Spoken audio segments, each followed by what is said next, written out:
And I think that we just don't understand our own limitations. So taking this back for me, what was the root of my shame? Where did this come from? Because maybe I had a different level or a deeper level of shame, because mother guilt is normal. But when you really take on shame, the difference between guilt is that I did something wrong. Shame is something's wrong with me. Yes. Right? There's a difference between I did, my actions versus who I am.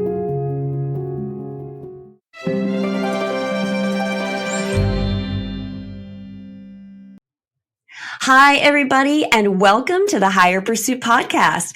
We are so glad that you joined us. If you're looking for content that will encourage you, build you up in your pursuit of Jesus, and sometimes challenge you, then you have tuned into the right podcast.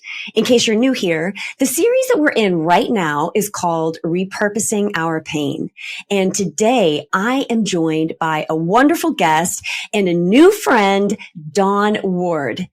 Dawn, in case you don't know her yet, is a speaker, a writer, and a biblical life coach. She is the founder of The Faith to Flourish, which is a ministry offering support and encouragement to women with addicted loved ones. I know something about that. Dawn also equips women to live transformed lives through inspiring teaching, mentoring, and biblical resources. She's married to her wonderful husband, Steve, and mom to 3 adult children.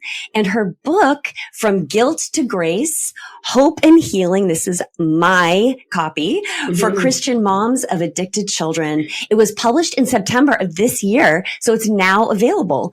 And in her free time, Dawn enjoys traveling, hiking, and spending time with loved ones, always with a coffee in hand. So, girl, that is probably why we're friends. I have a secret love for coffee. Fun fact about me, which I don't think I've ever told you. I worked for Starbucks for almost 3.5 years when my kids were in school, because I had the amazing opportunity to have mother's hours.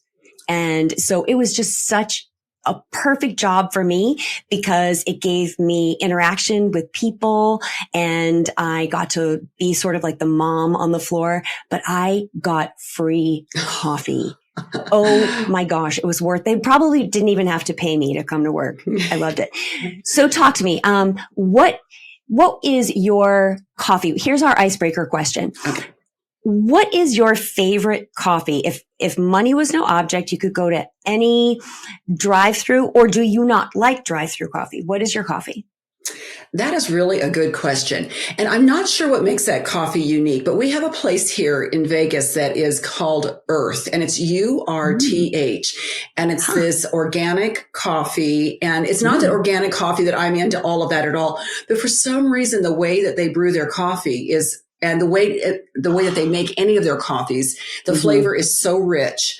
And I'm an Americano drinker, and I just put a little splash of half and half. I don't tend to be someone who, who just likes a lot of sweet drinks or anything. So this one, the flavor of the coffee really comes out. But to be honest with you, Starbucks is still one of my favorites because they're consistent. And I can go in and order, my grande Americano with half and half, and it'll turn out perfect every time. And so I've acquired that taste, but definitely this one coffee really impresses me because I know that they have it grown for them somewhere in the world. And it's just a really impressive coffee. Well, here's where I could really geek out on coffee. I would actually love to know where that coffee is from, because Starbucks does an amazing job, at least they used to, of training the baristas about the importance of where coffee beans are grown. I mean, African coffees are more acidic because the soil is drier. A Sumatran coffee is going to be like deeper and more earthy because it's grown in volcanic soil. Yeah, I could really geek out. We're not going to get off on coffee here because it is something I totally. I'm going to find out for you, and I'm going to get it to you. Yeah, because you know what? It actually talks a lot about, if you want an Americano, then that's espresso shots and hot water. So where do they source their espresso from? It's so right. Cool. I have one other thing is that a cool fact is I didn't even start drinking coffee till I was 30. Mm. I was always a tea drinker, but my husband and my friend at the time always got annoyed with me because they were drinking coffee and they're like, just have coffee. And I said, but I prefer tea. But I think it was just the hassle of, we don't want to have to make you a cup of tea. So you're going to learn how to drink coffee. So I learned how to drink at 30.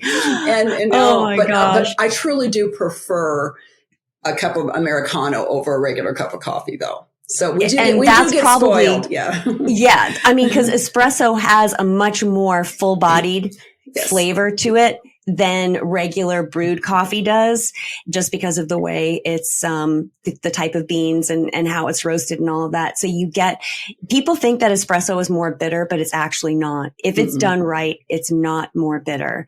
So anyway, oh my gosh, so exciting. I could talk to you about this all day. Well, I would love to know, listeners, you can put this in your comment. What kind of coffee do you drink? Do you drink an Americano? Are you the sweet latte person? Do you have to have the extra from Dunkin' Donuts? Like, what is your coffee jam? For me, I am simple. I like a cup of black coffee, and it has to be a dark roast. Oh. So that's my coffee thing. All right. So Dawn, let's get back to you. Okay. I want to know, and my listeners want to know, what gets you out of bed in the morning? What mission, what cause, what project drives you, and who's your tribe? Who do you talk to? Well, really what gets me up and who gets me up in the morning is Jesus. And I know a lot of people will say that, but for me, I have such a love for his word and for spending time with him. And I love any conversation or tribe or people who want to share about what he's doing in their life, what he's brought them through. And when I talk to people, I find out everyone has something they're going through. And a little bit of back history on me is that for over 25 years, I was a medical esthetician in plastic surgery and dermatology. And so just kind of like the local bartender, people would come in and they would talk to me and they'd see me every month to get their skincare treatment. And I got to learn a lot about people and to hear their hearts. And many did not share my faith and were, just had their own idea of what they should have for faith and all of that and who they should follow. But for me, I got to hear the hearts of most of my patients were women. And so I got to hear their hearts, and we struggle with a lot of the same things, regardless of what our faith is, whether it's raising children that are happy and healthy and whole and having being satisfied in our marriage, in our life, in what we do in our careers, whatever our calling is, our purpose is. So for the last 10 years, the Lord has had me speaking into the lives of women whose children struggle with addiction. And that has even been a more challenging field than you would think. And because what happens when a mother is hurting over her child is that it's very easy to become fixated on our child and, helping them get healthy, happy, and whole, like I've said. And what happens is we talk about Jesus, but we often talk about him in the context of what he's doing to help our child.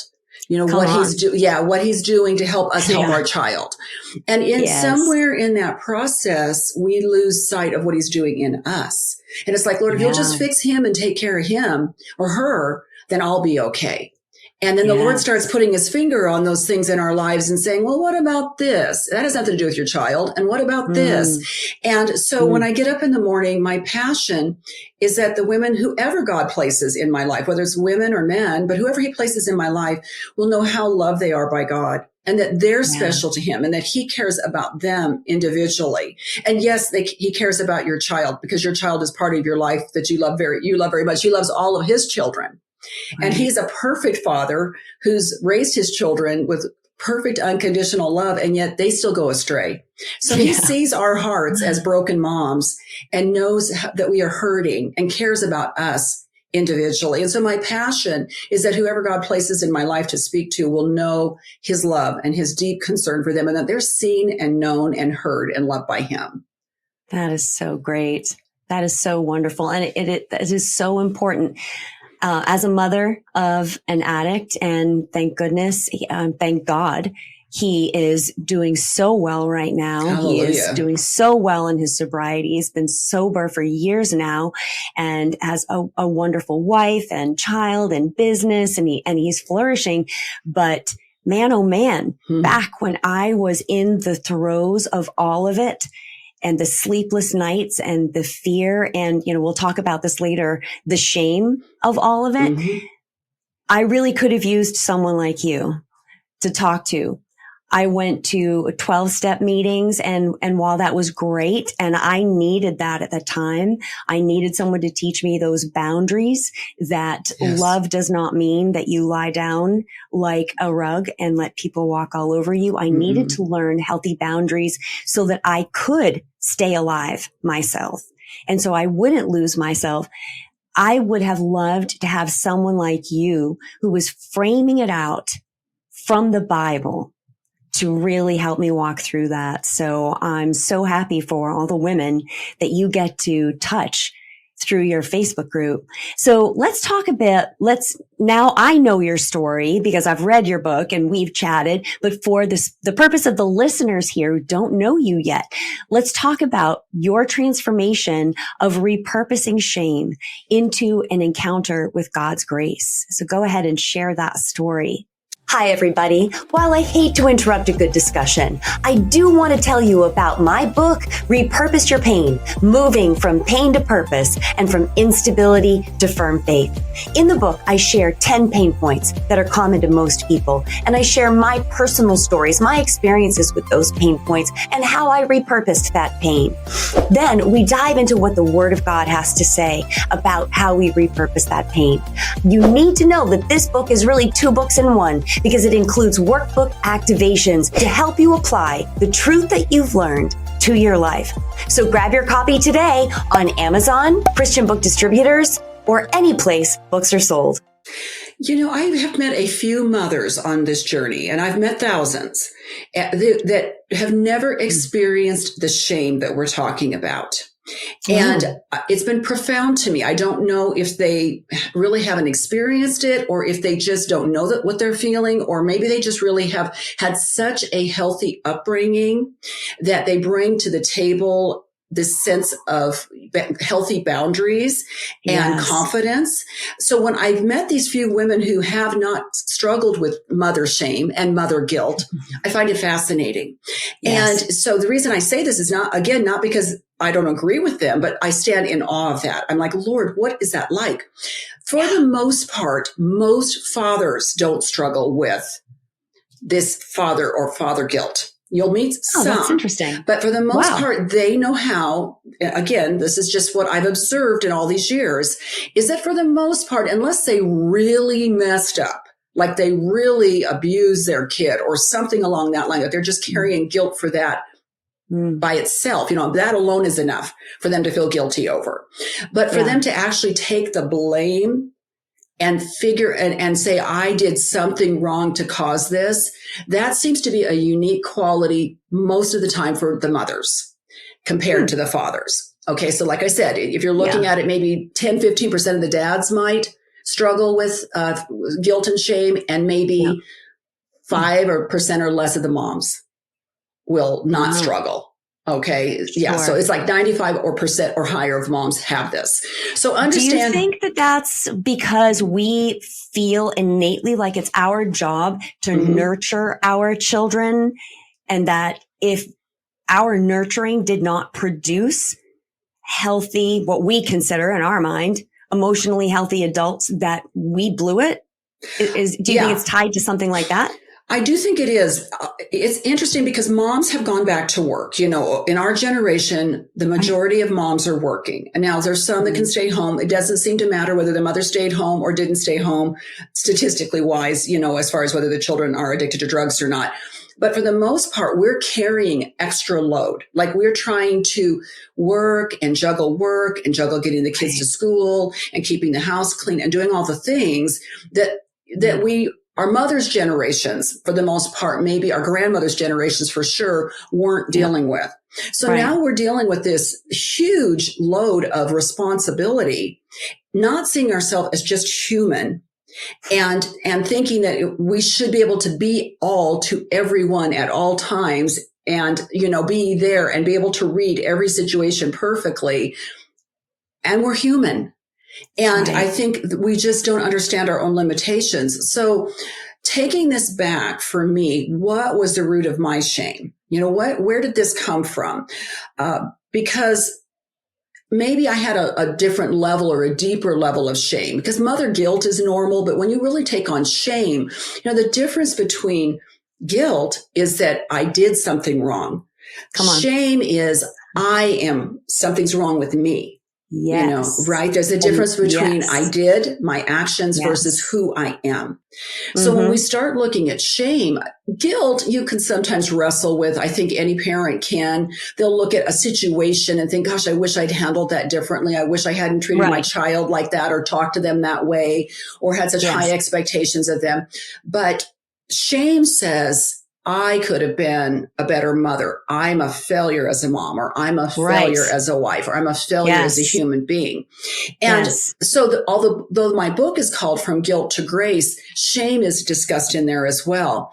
And false guilt, is a guilt where we really have no reason to feel guilty at all, but it's just natural to us to feel guilty. So we feel guilty. And that's a false guilt. And a false shame is also that sense of, gosh, my child deserved a different mother, or my husband deserves a different wife because I'm just a mess. And so we have to kind of reckon with that when we're looking at how we are feeling. So for me, as a child growing up, I grew up in a home where my parents were, middle class parents. They worked in community service. My father was a fireman. My parents owned a small business. They didn't really purchase that business until I was probably about 11 or 12. But up until then, my mom stayed at home. My dad was a fireman. He always had a small business, whether it was a landscape business or whatever. His brothers also were firemen. So we grew up in that environment. And my dad just drank. He drank like a fish. He was a fireman and he drank beer. And so he wasn't like what you would perceive as the town drunk or alcoholic, like they used to portray them back in the day, right? With a bottle in their hand behind a trash can in the alley. And I think we all kind of grew up with that sense of that's what somebody who was an alcoholic, as they used to label them, would look like. So I, as a kid, couldn't sort out why my dad, when he drank, got mean, belligerent, angry, argumentative, demeaning. My uncles, on the other hand, would laugh and be jovial. And I couldn't understand, why daddy just got so angry with everybody. Now, he didn't beat me or hit me or anything, but his words really hurt. Yes. And so often things that would come out of his mouth would be, you drive me to drink. You drive your mother and I to argue all the time. And so from the time I was really little, I heard this a lot. Or my dad blaming my mom. So I just assumed if somebody drank, it was someone else's fault. Right. Yeah. And so then as my sister, and she's a couple years younger than me, and she was the middle child, and then 7 years younger came my little brother. What happened is this continued was me being the oldest. There was often a lot of responsibility put on me. And then I also put on myself, I think, because of my own personality, to perform and to keep the family peace and to keep my brother and sister from fighting and make sure the house was clean before mom and dad came home so they wouldn't fight and dad wouldn't drink and all of that. And it was just kind of a normal response that I had to what they were doing and what they were saying to me and the load that I was taking on. Yeah. And so I think as this continued to get worse, my shame started to intensify. And the reason I would say shame instead of guilt was because these behaviors were out of my control. So all I could see was that something must be wrong with me because my friends' daddies don't do this. And so, and so, if you were to ask my dad now, he probably wouldn't remember half the things he said to me. A lot of times when people are drinking, and especially if they drink to that point where they forget what happened the day before, or they choose, like selective amnesia. I mean, my dad was such a wonderful provider, loved us very much and everything, but there was just his own things that as I can look back now and say, my dad had his own issues, his own hurts, his own traumas and things that he never took to Jesus. So what's important, this important part of my story that I never like to leave out is that when I was 4 years old, I was only 4, not quite 5. I was not raised in a Christian home. And my parents, my dad never stepped foot in church except for funerals and weddings. My mother would take us occasionally for like a holiday, like, Christmas or something, but that was about it.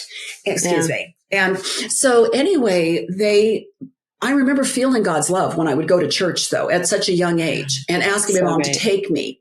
Would you take me? And she would take me and drop me off at Sunday school at the Lutheran church around the corner, and she picked me up. And so one day I was at home and I was very little. And I know this because I know how old I was when my brother was born, and he wasn't born yet. And I know that we'd moved out of that house by the time he was born. So it was I was between 4 and 5. And my parents were fighting and I was hiding behind a chair. And I remember feeling the Lord reach down. At the time, I knew it was God, and take my hand. And he said to me, and I remember hearing him from this little childlike innocence, Dawn, hold on to my hand and never let go, because you're going to need me for this life. So at that young age, I didn't know what being born again was. I didn't know salvation. I just knew Jesus loves me. This I know, for the Bible tells me so. And what I would hear when I would go to the Lutheran church. And so I continued to get very involved in church and had my confirmation and all of that. Now, so probably when I was about 11 or 12, I heard the salvation message for the first time and heard asking Jesus into your heart. And I went through that. I probably ran up a few times to receive Jesus at anytime there was an opportunity for me to receive him as Lord, I probably ran forward because I didn't think it stuck the time before. And so I always tell people that I discipled myself, because even though I started going to churches that like Baptist or Pentecostal church, I was kind of church hopping and friends were picking me up and taking me to church and everything. I was that kid whose mom and dad didn't come to church. And so, I would go and I would learn and get a ride when I could get a ride and all of that. But I was learning to listen to God's voice and learning to listen when he spoke to my heart. And through that process, I started to believe that, this really is my dad's problem and my mom's problem. This really isn't my problem. But I still didn't know how to reconcile the feelings that I had inside.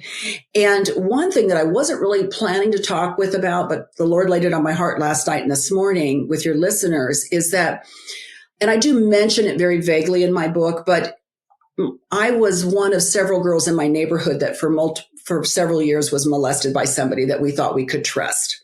But nobody talked to each other. Nobody knew this was going on. Yeah. And the reason I tell you this as part of this particular story is because the man who was doing this that we called Grandpa, he said to me, don't tell your parents. I know how your dad is. I know what he is like when he comes home and he's been drinking and everything. I can hear him. And if you tell, then they will not believe you, but they will take your brother and you and your sister away from your home, and they will separate all three of you. So he put on me this feeling that if I even told what was happening there, so see, but he linked it to my father's drinking. See that? And that your behavior and your decisions could impact negatively. You doing the right thing. Yes. Could cause somebody else to behave badly. Yes. Your behavior then is directly linked to somebody else's behavior, meaning your behavior then can control. If you do the right thing, the wrong outcome won't happen. But if you don't do the right thing, he has it's not his fault that he's drinking or that he reacts that way. Right. Yes, I can totally see how that could link in your mind. Yes. And so what happened was everything that I found joy in, from ice skating to gymnastics to different things, my parents were relying on him to take us for rides because, drive us there. So everything became a situation where I didn't want to do any of those things anymore because I knew how the situation was going to end. So I finally got to that place. I think as I got closer to probably 10, maybe somewhere around there, I just would not go over to his house or anything. And he only lived a couple blocks down, but I would not tell my parents because I felt I needed to protect my brother and sister. And again, mom and dad won't drink if we were all in line, right? So what happened was one day my sister came in and she said, does grandpa ever do any of this to you? And I felt so guilty because I hadn't protected her. I felt so much shame because I hadn't protected her. And I made her not, I said, we cannot tell anybody because they'll take us away from each other. And so we didn't. And so one day my dad came in, maybe a year or so later, but I just tried to keep my sister away from him and just said I didn't like ice skating anymore. I didn't like gymnastics anymore. I didn't want to go to piano lessons anymore. I had all these different things I didn't want to do anymore because my parents were relying on him to take us. And so I remember my parents came in and asked, has this ever happened? So it was reported from other girls in the neighborhood. And the sad thing was that at least at that point, I know 6 of us. And supposedly our parents reported it to the police, and the police said they gave him a lie detector test and he passed it, and we were all lying. And so, and we were never questioned. We were never questioned at all. Now, remember, I'm 62. So this was 50 plus years ago, but we were not believed. Yeah. So now he told me they will not believe you. Right. So of course now we have this fear that we're going to get taken away. My parents are like, there's no way, no one's going to take you away. And I don't know how my dad and the other firemen and police officers on the block dealt with it, whose kids were affected. But I do know that it was never talked about again. And so that just fed into this sense that, I love Jesus and Jesus loves me, but men cannot be trusted in any way, shape, or form. And so as time went on, I made it a vow that it was my job to protect. Like, it was my job to protect my brother and sister, because I had obviously not done a good job with my sister. I needed to try and keep the family peace and keep everybody from fighting. Ultimately, my parents separated when I was 15, and my dad had another relationship, and they were divorced by the time I was 17 and a half. So that meant my little brother he was 7 years younger. So he was only about 10, but he was probably about 8 when they separated. And I'm telling you this because this is going to lead into a different part of the story. But anyway, so when this happened, I then started feeling an overwhelming sense of responsibility to my mom and my siblings, because now my dad isn't in the house. And, we're not feeling necessarily safe in the neighborhood that we're in and everything. So fast forward to when I got married, and it was about 7 years in that we had children of our own. And I thought that God had done this great job of healing me, that I was, I had figured it all out, that I was okay. Yep. I know who was to blame for what, who was responsible for what I was not responsible for, until such time as I started having my own children. And then not knowing how I was parenting, I was so hypervigilant. And I thought about everything that possibly could go wrong, tried to really vet their friends, whose homes they went to, aware of what could happen if I let them go to someone's house that I didn't really know the parents all that well. They went into Christian school. We just did everything possible to make sure that they were aware of the dangers. And I remember telling us, I have 2 boys and a girl. I remember telling them, don't ever drink, because, in our family, there's problems with alcohol, and grandpa has a real hot temper, but all the men in the family have problems with it. And my brother struggled with obesity, and my sister with eating disorder, and my mother had a gambling problem. So there was a lot of things going on. And I knew that addiction was, and everybody in the family was affected in one way or the other. So I was hyper vigilant in all the rules that I established to raise my children, and then all the fears that I must have placed on them.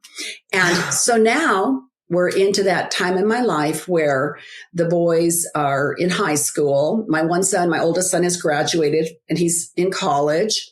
My middle son, who had gone to Christian school up until junior high, and then he was in public school. I had to go back to work at that point. My husband had some injuries and back injuries and surgeries and things, and I was working full time. And so we couldn't really afford to keep them in private school. So we had moved them into public schools. My daughter, we didn't know at the time, was on the autism spectrum. So there was trying to homeschool and trying to, figure out the right place for her, because we could see some of the things she was going through. Yeah. And so, believe it or not, it was actually my middle son who was the first to have a problem with drugs. And his older brother was in college and appeared to be doing well and living with friends and all of that. But he had done really well as far as we knew until that last year of high school. And in the last year of high school, the first warning sign I had was I caught him smoking. I went to the store that he was working at just to do some shopping, and he was out front smoking. I was like, you've got to be kidding me. And I thought, he's in high school. He wants to go to college, and he's always been into sports and football and all this. What's this dumb kid doing smoking? He had dyed his red hair black, and, he just kind of looked real goth or whatever you want to call it. And so I didn't know what was going on with him, but he just didn't seem okay to me. But I didn't have any idea how to go about doing things like drug tests or any of that. He was involved in the band at school, but now he was in a garage band. And he just seemed to be getting sloppy, and his grades were starting to slip. And here I am at work all day, working very long hours in the medical field and trying to put my finger on what's going on with him. Yeah. So that's where our story started in the lives of my children. Yeah. When you saw these changes in your son, and we don't have to go down this rabbit trail too much, but did you have a gut feeling that something was off, that it could have been drugs and alcohol, yet have no proof, so it made you feel like you were kind of crazy? Did you ever go through that? Because I know I did. I did. Again, I didn't know. I thought you had to take him to like an emergency room to get him tested for whatever you think is going on with him. Yeah. And if the kid is insisting he's not using drugs and something's wrong, but I can't figure out what this thing is. And his eyes, they just didn't look right. I found Visine, things like that. So if anything, I thought maybe he was tampering with some marijuana, and that's really what I thought. And so one day he came in and took his dad upstairs. And remember, he was a minor in high school, and his story is a lot more, because he was a minor, and it's a lot more private. He's given me permission to share it, but I try not to tell all the details because it's his story. I try to be careful with that in the book. His older brother, when we get into his story, is much more open. He's even had his own podcast that he had interviewed people who struggled in addiction and all of that. He had that for a few years. So his story is a little bit more out there. He was an adult. And so I have more permission there. But with this one, I think really just messed up. He got in with the wrong crowd. These kids who he was having fun with, he wanted to be part of the cool guys club, and they were smoking what they thought was pot. And why I caution parents so much, especially for parents that think, hey, it's okay for me to smoke pot and all of that, or smoke marijuana. And, I just caution parents, because the kids may go out, if you're drinking a little bit of wine in front of them or getting a little tipsy, they might go out and get their hands on it and drink a lot. Or they may think, well, mom and dad say marijuana is okay, but then they go to the streets and they buy it. And the streets, 99.9% are laced with something else addictive. The mission of the dealers is to get them addicted, because it's all about money. So when I talk about this, even back then, they were putting addictive substances into what should have just been marijuana, which would have been like the, cool drug of the 60s and the 70s or whatever, and just organic, natural and all this. Nowadays, it's laced with fentanyl. Back then, it was laced with black tar heroin. And then sometimes they'll put other things in there. They might put meth. They find ways to do this stuff. It's just like a concoction, but it's to make it addictive. And that's the reason, so that they can get him to keep coming back for more. So unbeknownst to him, he thought he'd been smoking pot, and all of a sudden he couldn't get off of it. And so that was his problem. So when he came with the full intent of, I've messed up. This is what's going on. I need help. He'd already done his homework. He'd already asked, to go to a certain place to get some counseling and figure out what was going on. And him and his friend, his little friend, they both realized that they were in trouble. And so he started that process in high school right away of turning things around. He was still a minor, and he wanted to be able to go to college and wanted to be able to get his life straight. Now, was it picture perfect? No, because they're kids and they think they know more than they think they know. And they think that they have it all figured out. What does mom and dad know? Right. But it took a little while, but really it was an ideal situation in that he was on board, recognizing he had a problem and recognizing that he needed help. And so that was a good situation for us in that as soon as he graduated from high school, he said, I need to really go out of town. I need to get to, go to school out of town. I need to kind of make new friends, a new support system. And so that's how things worked with him. And I would say I felt feelings of guilt with him right away, that I had missed it. And I had felt very like, what was I thinking? And why didn't I know what I didn't know? And I never thought in a million years that my family's bad genes and, generational curses or whatever you want to call any of it was going to come through in this manner in our lives. Yes. And one of the things I really believed was I would never be happy again. I 100% believed. And I even said to my counselor, our addiction counselor, I said, I will never be happy again. So the feeling of loss and being so despondent and so discouraged to have this happen to my, 17-year-old baby, I just couldn't even imagine that life could be okay. So the guilt and everything was, how come I didn't protect him? He might as well have run out in the middle of the street and been hit by a car while I was busy talking to the ladies, in the gossip corner or something and not paying any attention at all. Rather than the truth was, I was at work all day. I was seeing patients all day. I was coming home and doing the best I could, but couldn't figure it out. And didn't know what I didn't know. I gave myself no grace. It was just like, Mom, you must have been asleep at the wheel. And so that was probably the feelings of guilt that I had with his situation. And I was just miserable. I just really had a lot of, self-loathing. And so when things looked better and he did do some secular counseling and just figuring out what he was involved in outpatient, they call it intensive outpatient, where they go like a couple of times a week for counseling and they go to their 12-step meetings and all of that. And he was just 17. And like they said, they go, he's just like a punk kid. Like the people that are in here are often older and have gone through this and spiraled several times and all of that. But when he did go out of state, he went to a faith-based program and they actually train them, ones that are interested in becoming mental health and addiction counselors. And so he went through the whole training. He worked with them for a few years. He became a licensed mental health worker in the state of California. And he was there for a few years and really just, he did well. And he decided to come home and wanted to go back to school and go back to college and everything. And now he, like you were telling me earlier, my son has been married for over 10 years and has been working professionally for many years. And he's doing really well. And his story is just such a story of grace and a blessing to us. And so we thought, we dodged a bullet. But what happened was no sooner were we kind of taking a breath than his brother, we found out his brother, who at this point was about 25, had just recently graduated from college, but he was dealing with a congenital birth defect. We didn't realize it at the time, but his entire life he'd been plagued with stomach problems and anxiety and all these things that go with it. Well, we didn't realize that he had a congenital birth defect that required a major surgery where they had to wrap his stomach around his esophagus. And and as a result of that, they put him on those pain medications that at the time they said were not addictive. And we've all heard those stories.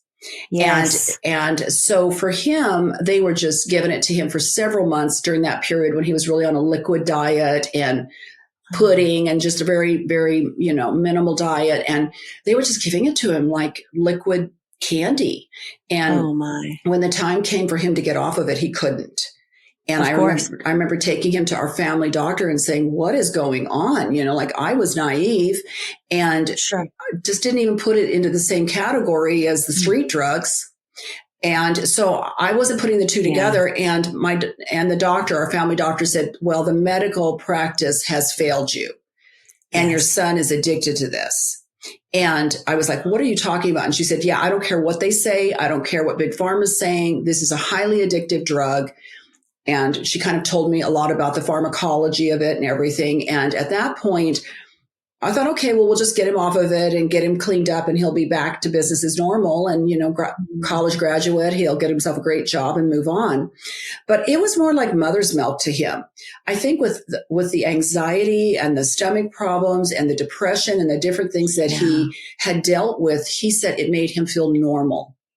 I think there was a lot of social anxiety around even the stomach problems because he would be afraid to eat in public and different things. And so this all of a sudden became mother's milk to him. And it was he kept going back to it. And eventually it became, well, we're not able to get the pills anymore, or we're getting the pills on the street, but they're not affordable. So now the next thing is the black tar heroin, which was what was the big thing around Vegas at the time. Wow. And so now we have a son that's addicted to street drugs and all of that going on again. And this time, if I thought I had a get out of jail free card with the first one, now everything came flying back again in my face. And now, Mom, okay, one kid, maybe you cannot put this on you. Two, this is everything about you. And I really never looked at even my husband's family history. I never looked at anything but me. It couldn't possibly be anyone else's fault but mine. And if I didn't cause it, it was at least my fault that I didn't catch it before it became a problem and that I couldn't fix it. And so that's where all that guilt and shame and self-blame came in, because I thought I must have been asleep at the wheel or something for it to, and at that point, I, by all outward appearances, appeared to be functioning okay. I had to go to work every day, and it was a great escape for me to be able to go in and just take care of my patients and hear their stories and just kind of keep mine away. My husband was missing work a lot at this point. I think he actually became disabled, was no longer working at this point because he had 5 back surgeries. And in the process, he'd also become addicted to those pain meds. But I didn't know it because the doctors were giving him more and more pain meds. And then he would try to go off of them, and then he'd get sick. And now all of a sudden I'm like, well, he's different. His situation is just chemical dependency, but he's got a good head. His brain is okay. But my son has a chemical dependency, but his brain, with his mental health issues and clinical depression and anxiety and all this, now he's combining all of these drugs with benzodiazepines like Xanax and different things. Goodness. And, now it's becoming a very deadly combination. And so I'm looking at him and thinking my husband has a handle on it. And it really did escalate at one point to where neither one of them did. And my husband was also gambling, and that became an addiction. So I was dealing with all of this. And at this point, I'm like, what is wrong with me? And then my husband, I would say his name's Steve, and he's allowed me to share his story, and he has shared the book. But he had one situation, and we'd gone and done all the things you're supposed to do. We went to Celebrate Recovery, and we did the different counseling and all of that. And he seemed to have a really good handle on it. And of course, until the next surgery and the next injury. Right. And then started again. And see, that was still me not understanding that you can't go back to that. You can't go back to those drugs because you're going to, because I just didn't know what I didn't know.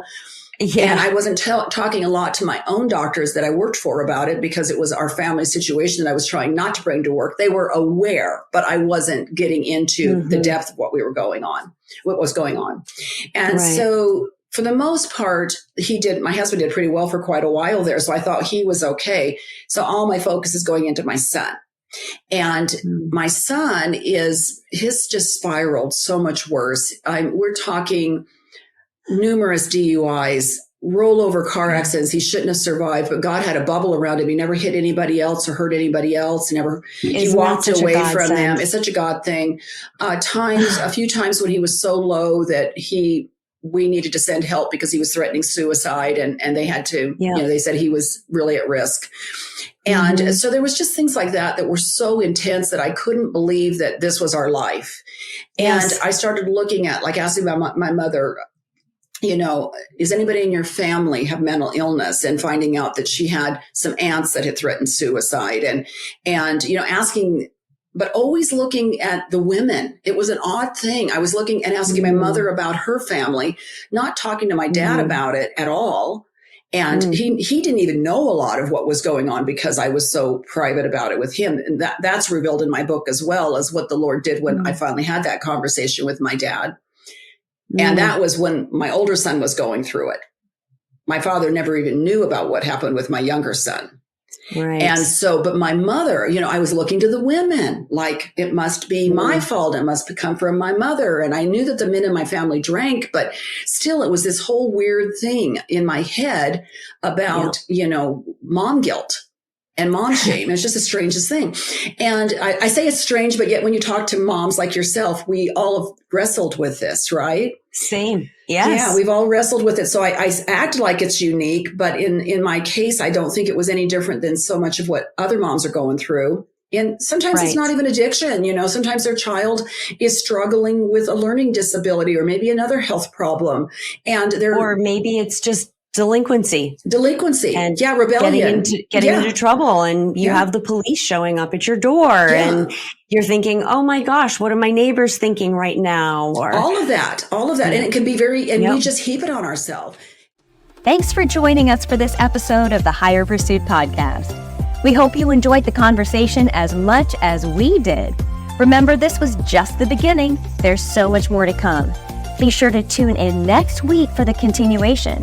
If you enjoyed today's episode, please subscribe, leave a review, and share it with your friends. You can also follow on Instagram, on Facebook, and on TikTok to stay updated with all our latest episodes and news. Thanks for listening, and we'll see you next week.